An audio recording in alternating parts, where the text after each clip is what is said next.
Hello horticulture students, we've been talking about planning out your spring garden, and today I wanted to make a quick video for you to show you about some structures you can use for your gardening, whether it's a fully constructed raised bed or something a little smaller and easier to use. So let's start off with container gardening. We talked about this a little bit in the fall. Containers we have here are good examples of reasonable size containers you can use for your planting this spring. Just need to find a good spot for them with plenty of sunlight, and perhaps you can sow plants directly from seed into these containers sometime in the middle of April or May. This container here is about a square foot in diameter, so you could kind of mimic a square foot from the raised bed, putting either one really large plant in there or several smaller plants based on the spacing. This guy is 8 inches in diameter, so you'd have to put in 1 or 2 smaller plants into that size.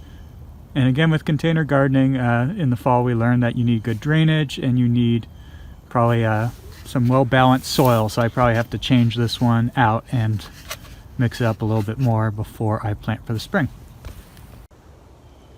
And the other thing I'm going to show you today is the new raised bed I'm putting together.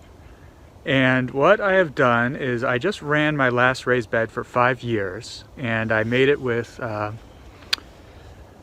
untreated wood. And we did that so that there'd be no chemicals that could harm the plants. And we did that knowing that the wood wouldn't last forever. So it lasted for 5 years of gardening and was great. It was kind of sad to take it apart, but I did that, and now I've built a new one. So I'm going to show you the design of that raised bed today. It was pretty simple. And the materials involved, I bought Douglas fir from the home center, and so I bought pieces that were 2 by 10 and then by 12, and I bought 2 pieces that I cut into lengths 8 feet by 3.5, and then had a few smaller pieces left over for the corners. And so I'm going to show you the design of my raised bed, and we'll check it out, and it should be simple enough design that you could steal as well. Alright, so here is the raised bed. I built it in probably about an hour over the weekend with a small child helping me out. It was fun.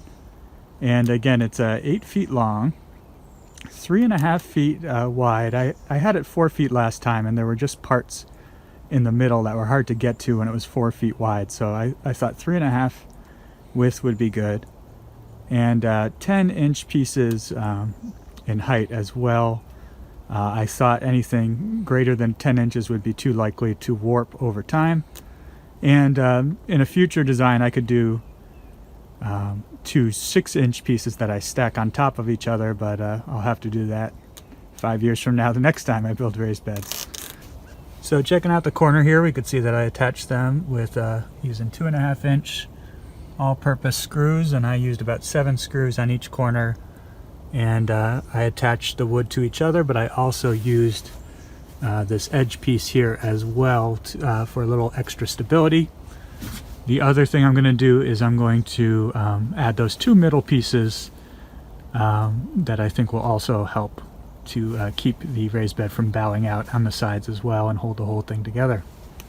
Alright, so the total cost of this project was about $55 for the wood, and another $10 if you count in the cost for 2.5-inch all-purpose screws. And so in all, it's a pretty affordable project that I will have for years to come. And so in the coming month or so, we'll be filling this with a mix of raised bed soil and compost, and we'll start filling up each square feet, and we'll show you how it goes along, each square foot, and we'll show you how it goes along the way. Thank you for watching. See you next time.